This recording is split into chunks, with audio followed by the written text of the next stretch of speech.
Hello అందరికీ good morning. 2 రోజులు తోటలోకి రాకపోతే చూడండి కాయలు ఎలా పండిపోయినాయో. పండు మిర్చికాయలాగా ఎర్రగా అయిపోయినాయి అప్పుడే మిర్చికాయలు అయితే.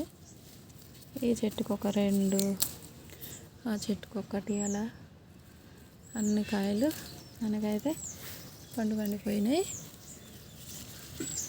ఈ పండిన కాయల్ని ఇప్పుడు నేనైతే కోస్తున్నాను.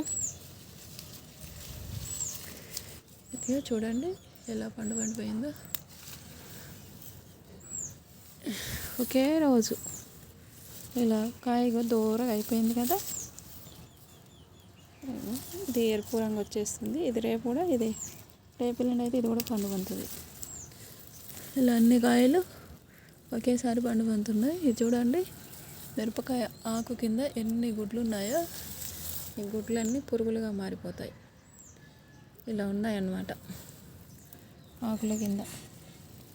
ఇదంతా రోగమే మనకి. Okay friends, bye.